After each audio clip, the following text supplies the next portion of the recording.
Man, it is it is great. It is my great honor to be back here with all of you today. I just want to say, so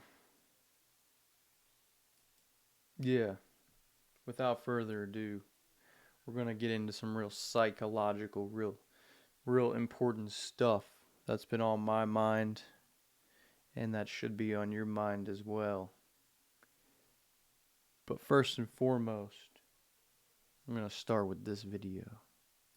There is a lot more going on at a typical casino that meets the eye. Most of us, however, are just aware of what is occurring on the surface. We see only what the casinos wants us to see.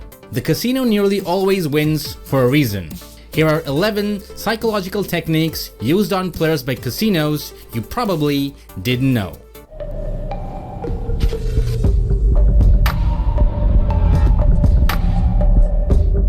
Number 1. No clocks or windows.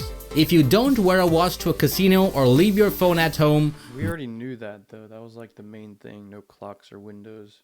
But it's already been... it's already kind of been decided. When you go to really any store, it's not always guaranteed to have a clock. Like the grocery store doesn't always have a clock. So this one, yeah, obviously they could be using this as a psychological trick to keep you there longer. But I'm sort of iffy on it because most places don't really have clocks on the walls. I'm thinking of like nightclubs too. They don't really have clocks on the walls.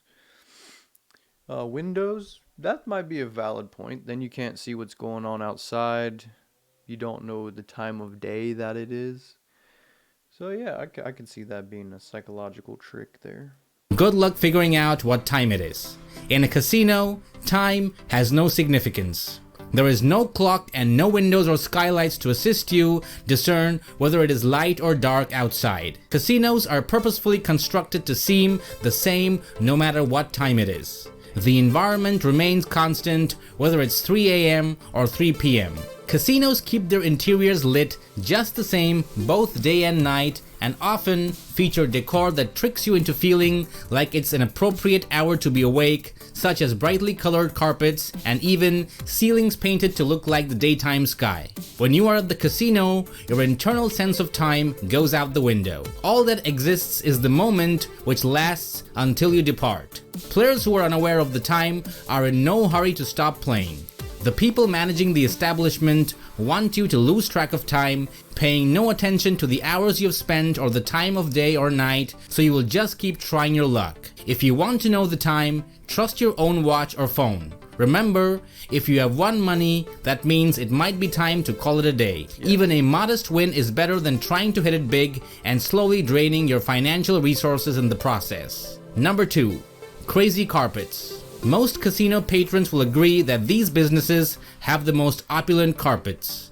These vividly colored carpets with chaotic swirling prints and trippy motifs, believe it or not, are not a mistake. They are in reality just another casino psychological trick that keeps players attentive and cheerful, urging them to play more. A gaudy carpet will not lull your eyes to sleep, rather it will jolt them awake. Number 3. Bright lights and pleasing sounds. Casinos are a non-stop symphony of music, lights, and color. Flashing slot machine lights and joyful, upbeat noises attract players and lift their spirits, making them feel eager and expectant of winning. Every machine, no matter which one you play, is alive with the music and lights, luring you in and enticing you to keep betting. Number 4.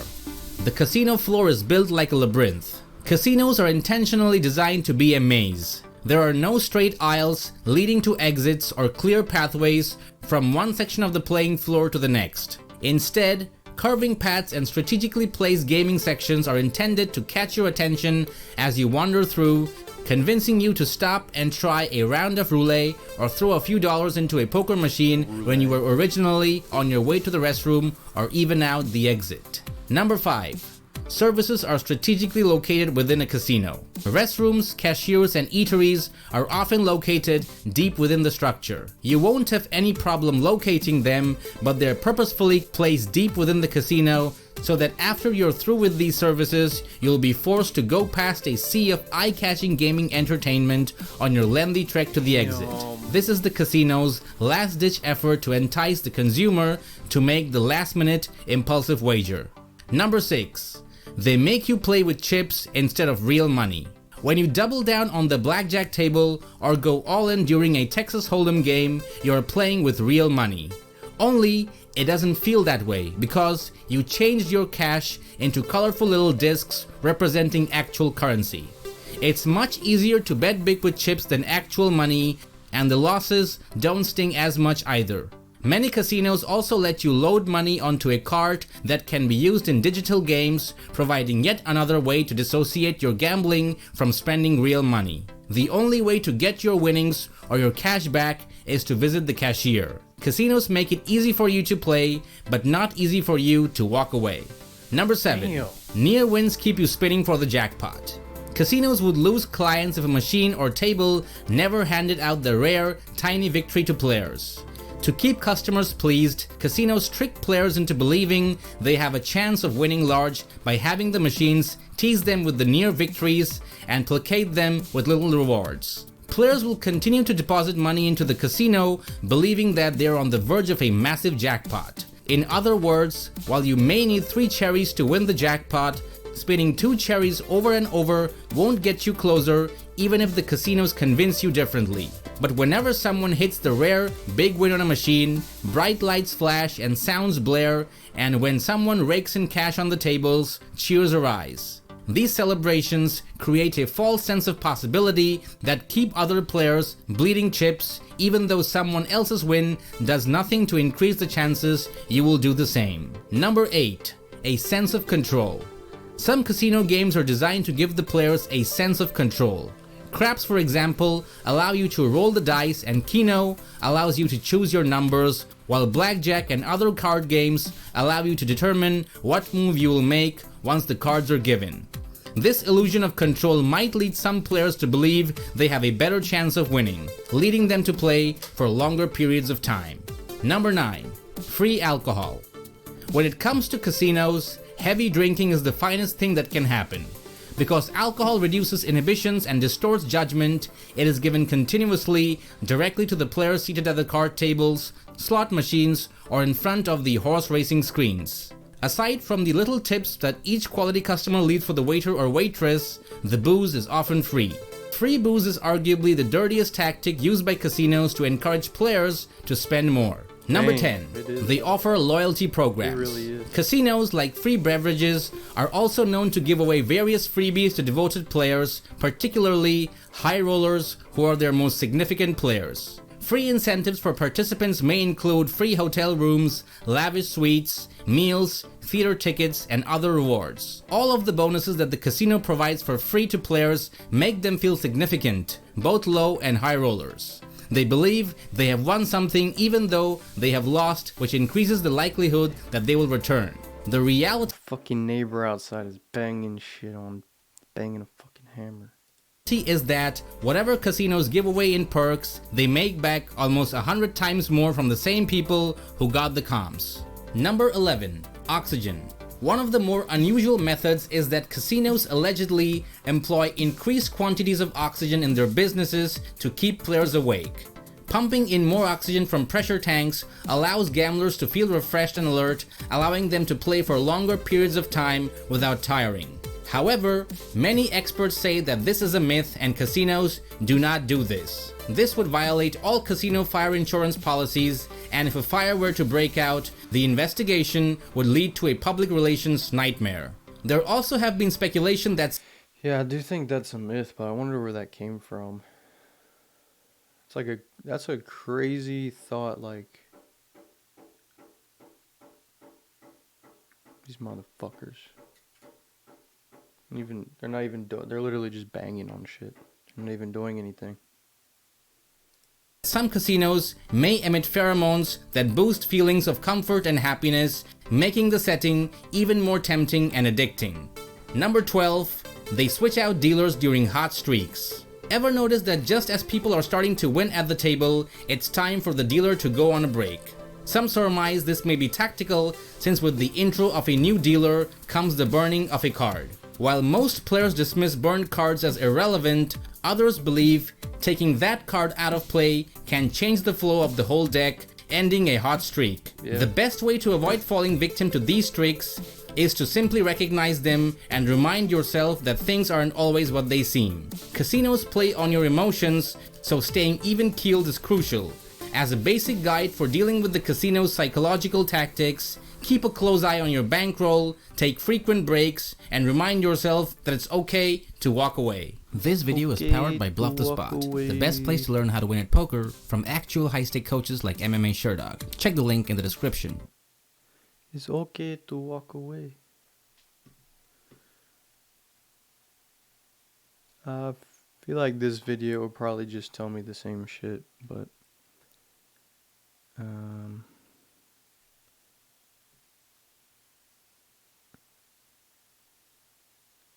fuck it.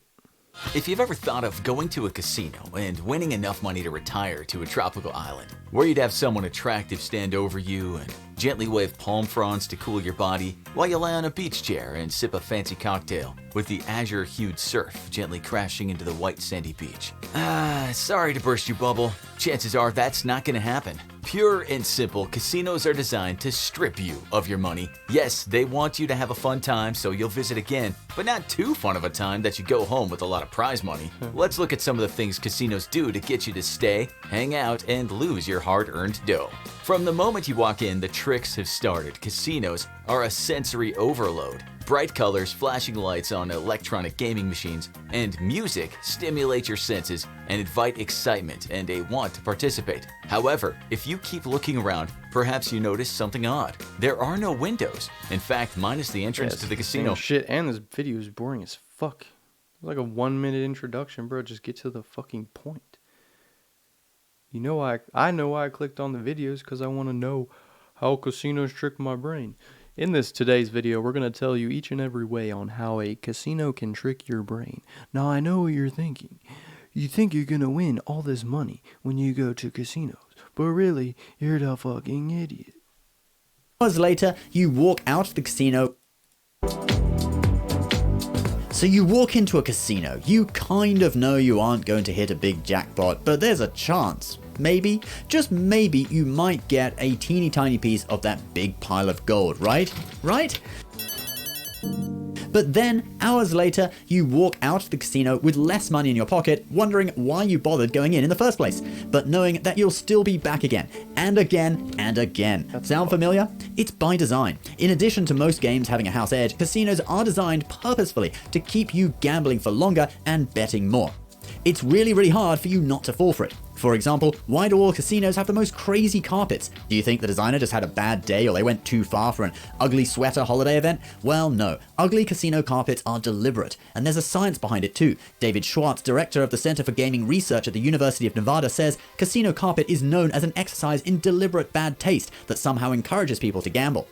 The carpet design is so busy that it keeps you awake, yet so tasteless that you don't want to look at it. And instead, you look at what they want you to look at, the slot machines and table games. Speaking of slot machines, you know how they look, how they feel, and how they sound. But have you ever noticed how they smell? Well, studies have proven that blowing pleasant aromas through the ventilation system in a slot machine area has increased slot machine revenue by 45%. I bet you never even noticed that. For decades, Bill Friedman and... How the fuck would I notice that? I don't have their numbers. I don't know what they make.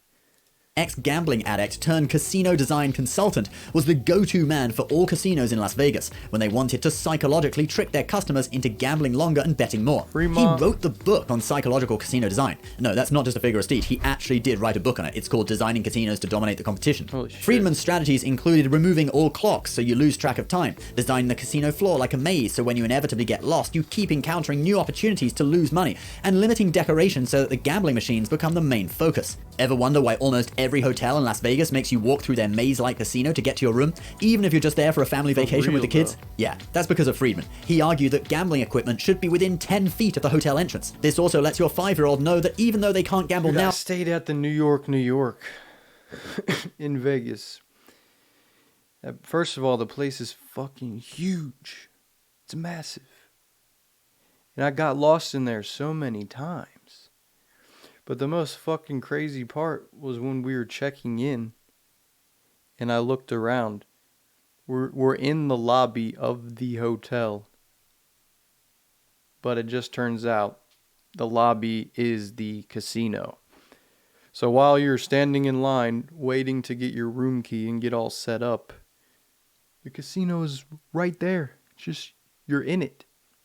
And I got lost in that place 3 fucking times. Couldn't find my room. The place is such a maze. It's cool though. Aside from the whole gambling aspect, it's a big ass building. But damn, this video spitting facts, man. fantastic opportunities await them in the future. But then, along came a man named Roger Thomas. Thomas became known as the man who redesigned Vegas. Describing Vegas of the late 70s, Thomas said, "Every casino looked as if it had been built by 2 hookers and a pit boss." Now visualize that. It was in the 80s that Thomas started working with Steve Wynn on hotels like the Mirage that uses an erupting volcano to get you to come inside. Pretty impressive. But it was when Wynn started constructing the Bellagio in 1993 that Thomas actually got to design a casino, and so he ripped up the rulebook, Friedman's rulebook. At the Bellagio, Thomas implemented something that has come to be called playground design. Basically, it conceptualizes the casino as kind of an adult's playground, where guests feel at ease and they are put in and kept in a good mood. Think about it. People are more likely to make large bets when they feel relaxed than when they are feeling disorientated, like in the maze-like design of older casinos. Thomas told The New Yorker, "People tend to take on the characteristics of the room. They feel glamorous in a glamorous space, and they feel rich in a rich space. And who doesn't want to feel rich?" So in order to make people feel richer than they actually are, which makes them place larger bets, Thomas and Wynn pulled out all the stops with the Bellagio, even spending $300 million on an art collection for the hotel. That's right, unlike Friedman's designs, you could now have decoration other than the gambling machines.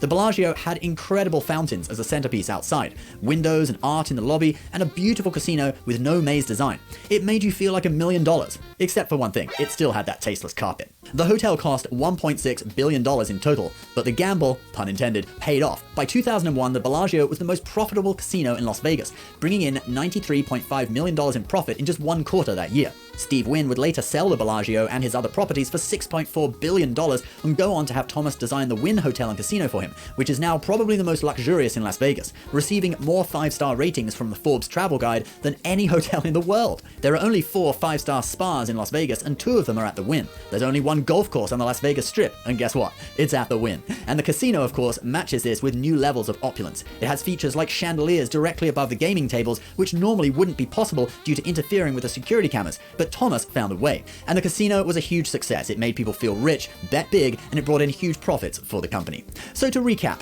basically research found that disorientating you with a maze layout, crazy carpets, no clocks, and gambling machines at every turn was a good way to make you lose lots of money, but putting you in an environment where you feel like $1 million is even better. When they trick you into thinking that you're rich, you are willing to bet much more. And what's more, data has shown that you're more likely to come back even after losing, and this kind of casino is also better at attracting non-gamblers to take that important first step on the path to losing lots of money. What did he say about the...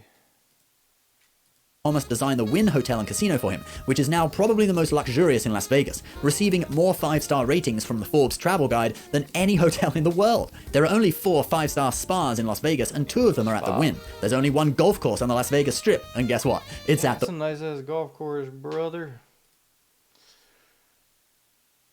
That'd be dope to fucking play golf outside the Wynn. I know that shit is not cheap. I'm gonna save that for later. Alright, one more topic here.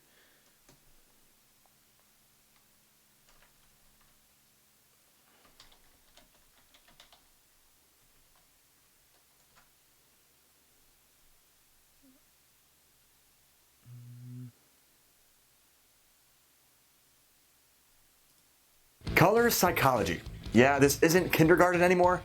Prepare to see colors like you never have before.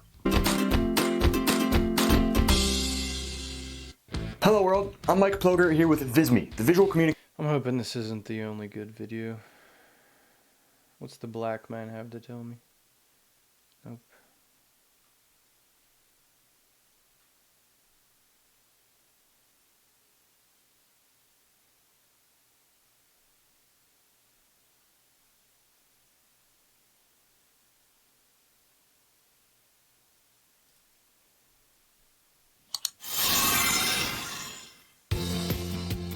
Brainy Dose presents Colors Psychology. Colors can be stimulating or calming.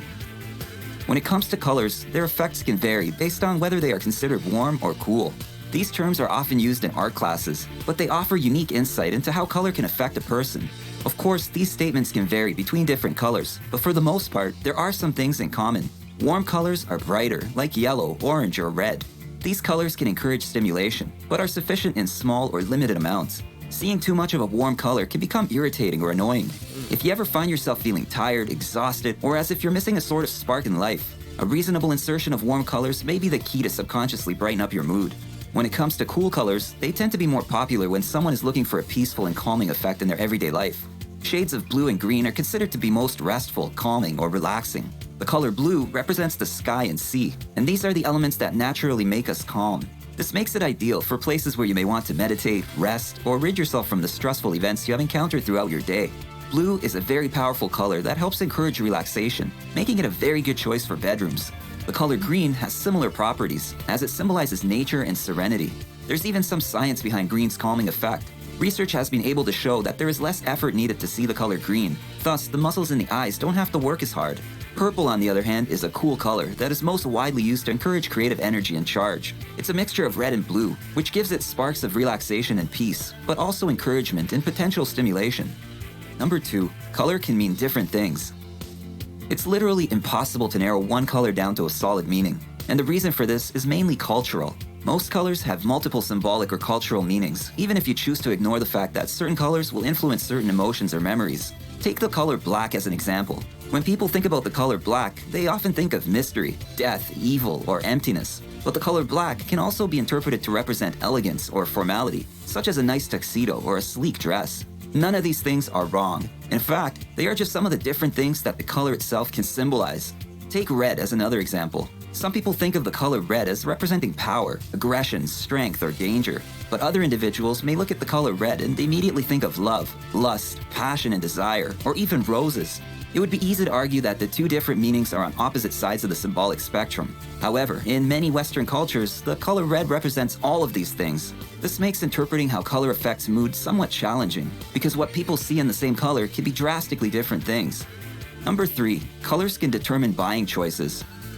Color psychology is used widely by various marketing agencies, grocery stores, designers, etc., and it's definitely working for them. For instance, research has shown that products or packaging with red labels will grab your attention faster. Red is an inviting color to look at, and it works best with impulsive shoppers. The color orange is mostly associated with fairness or affordability. You may find that stores offering good value will use orange to reflect their fair prices. Green is most often used to attract individuals who are more eco-friendly, while white is a color that implies purity, which is why most skincare companies will package their top skincare brands in white. Purple portrays royalty or luxury, and it is also used often in the beauty industry, especially when it comes to anti-aging products. A purple box persuades people into paying a higher price by making them think that the product has special properties. Black is another color that's used often due to its portrayal of quality or sophistication. This color is most often used with high-end products, but can make cheaper items seem more valuable as well. Number 4, colors make you more confident and attractive. Black and red have been found to be the staple colors of beauty and fashion across the world. They have also been voted as the colors which inspire the most confidence. Men and women both prefer wearing black to interviews or gatherings of importance because black gives them a boost of confidence. When it comes to first dates specifically, women would rather wear something red as it makes them feel sexier, while men typically choose to wear something black or blue. Interestingly, not only do men like wearing black or blue to impress women, women actually prefer those two colors the most on men as well. Number 5, color can make you eat less or more. Aside from affecting your mood, color can also affect your appetite. In fact, the color of your kitchen walls or dining ware can affect how much you eat. Research has shown that individuals who eat off of red plates are found to eat less food. White plates, on the other hand, seem bigger than they really are, therefore they encourage you to eat more.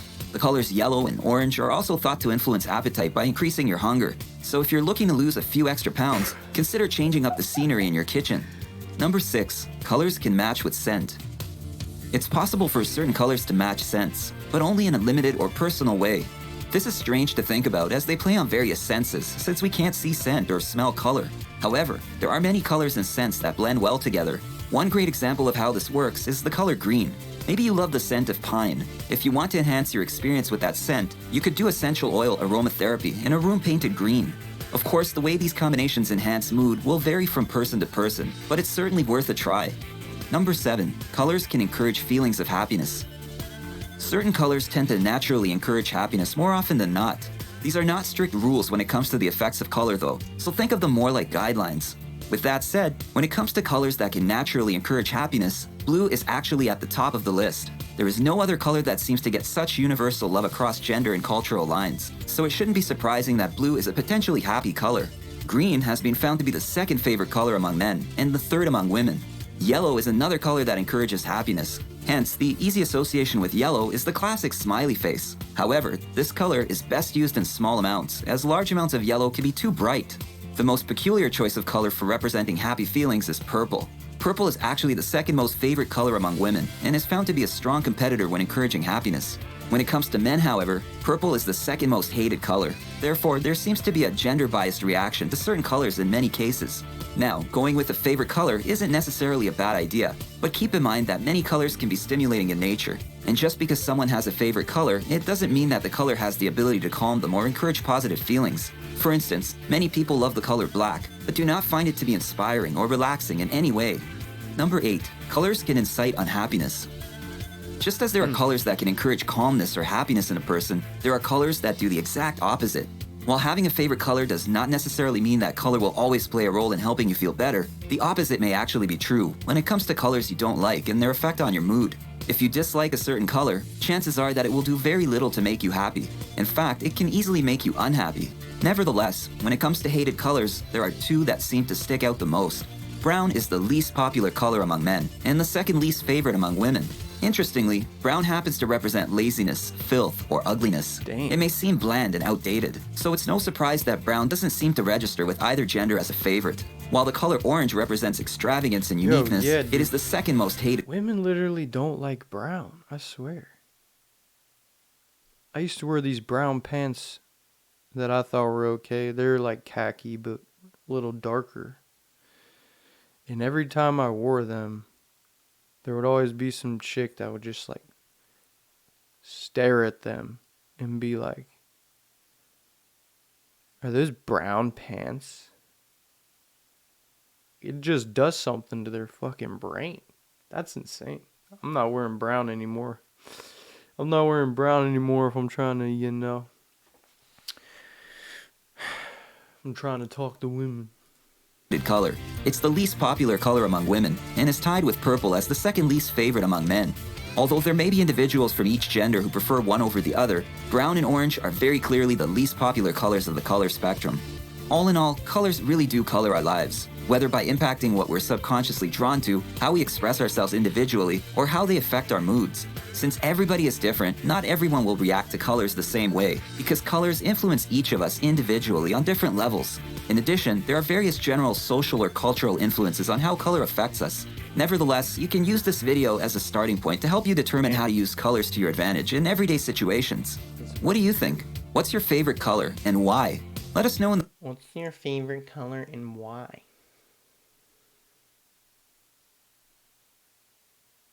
But now this one's even crazier.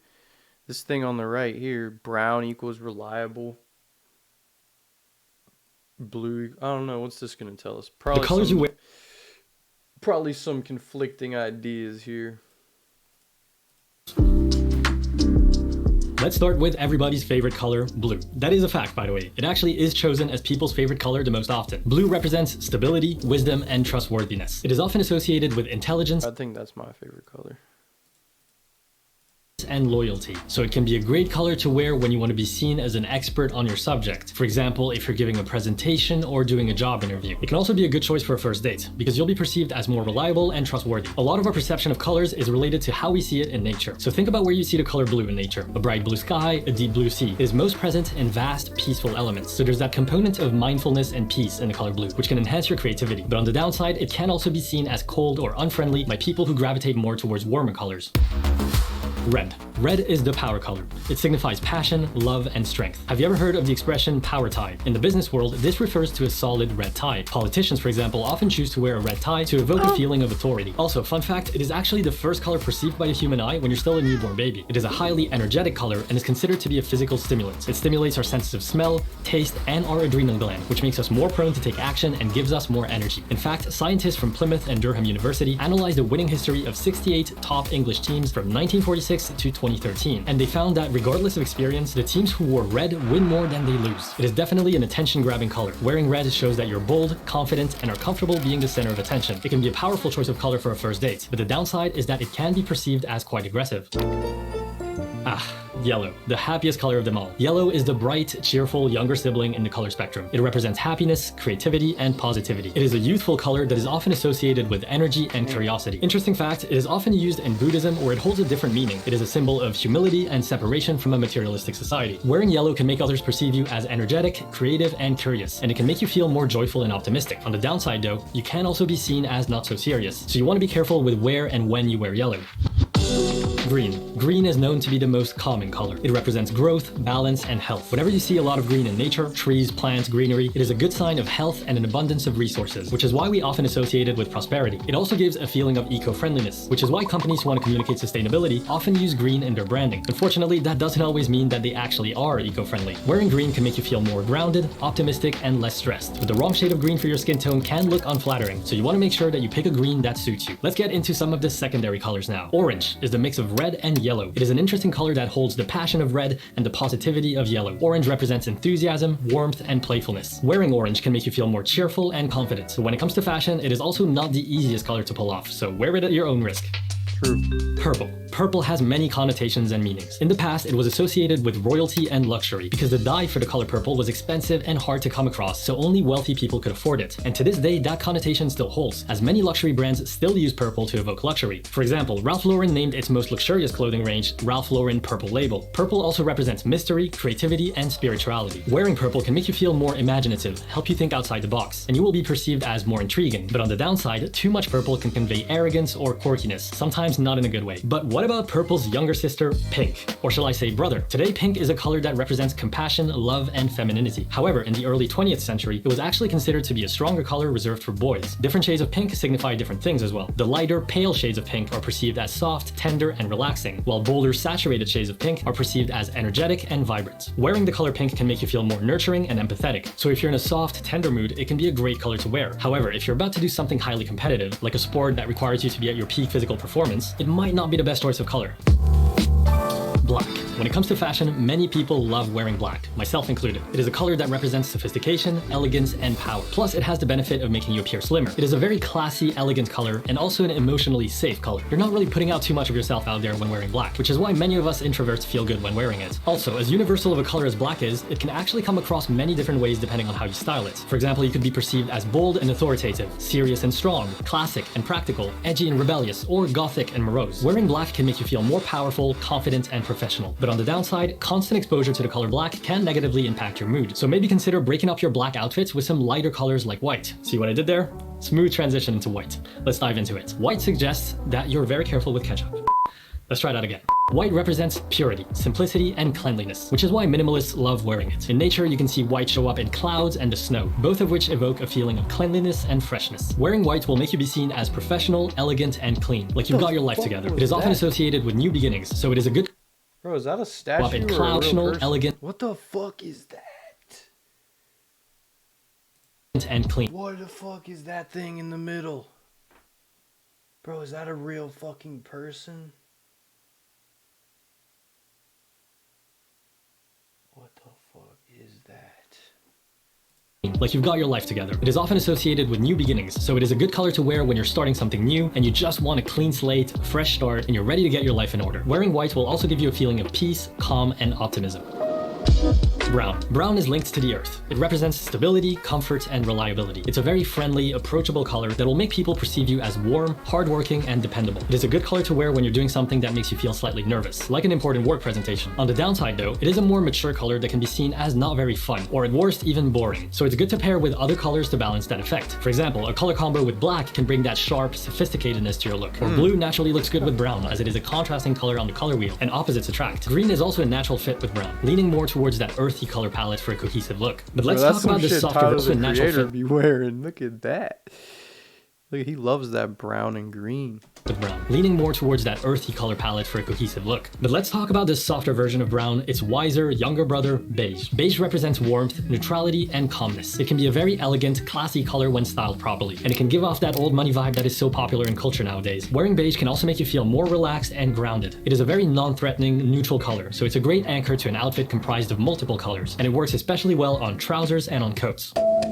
Lastly, we have gray. Much like beige, gray represents neutrality, but it also represents balance and sophistication. It's a very practical, non-aggressive color that is often associated with professionalism, formality, and maturity. As such, it is often a favorite amongst business people for their suits. Wearing gray can make you feel more composed and professional, and it can help you come across as an authority figure, like you've been in business for a while and you know what you're talking about. But on the downside, it can be seen as cold and sterile, as it doesn't contain any of the primary colors. So if you don't want to come across as too bland, consider balancing it with other colors, even if it's just other neutrals like black or white. Color psychology is such a fascinating subject. It's crazy to think that just the visuals of color can communicate so much about your personality, your mood, and influence people's perception of you. Knowing this information feels like knowing a secret hack that'll get you to the next level quicker. So use this to your advantage. If you want to stand out and express authority in a business meeting, you can wear red and gray together. Or if you want to come across as friendly and approachable, you can pair blue and brown. If you need to get into creative flow and think outside the box, you might want to try wearing purple or yellow paired with a neutral like beige. The possibilities are endless. But now you can bookmark this video, save it to a playlist, so you can come back to it when you need a reminder on what a given color says about you. I hope you enjoyed the video, guys. Bro, I wish not you gonna lie, this was a good video. I like this dude. I'm gonna check out. Oh my god, he's got 1 million subscribers. Now that I like that dude. I like his video. I wonder, he's probably like a fashion type of guy. I don't know what the fuck he does. Things to avoid wearing if you have short legs. Yeah, it looks like he's all fashion, but that's pretty dope. I always wanted to get into fashion. Now learning about color psychology makes me sort of understand it a little bit better, because you're presenting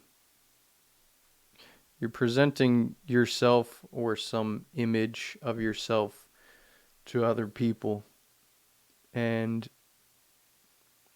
you're doing things to their subconscious mind where they're kind of judging you, well, subconsciously maybe. And it's like, oh, well, now I'm attracted to this guy because he's wearing brown and blue or whatever. So I've always wondered what about fashion was so important, but I think it has, the majority of it has to do with color psychology. And this shit is getting deep. This shit's getting deep. What women actually find attractive. Apparently I started watching that video. But I don't remember watching that. How to dress for the female gaze. The female gaze. Damn, that's kind of nuts. Damn. I put my brain on a whole new wave. I was looking up marketing. Now all of a sudden I want to look into fashion. I might have to check out. I was going to watch this one. Probably watch this one next. Let's see. Also got to get something to eat, so I'm going to take a break here. Hop back on later. I will be back. No one joined for the chat, so I'm just here learning by myself, which is great. And I'll be back in a jiff, as they say.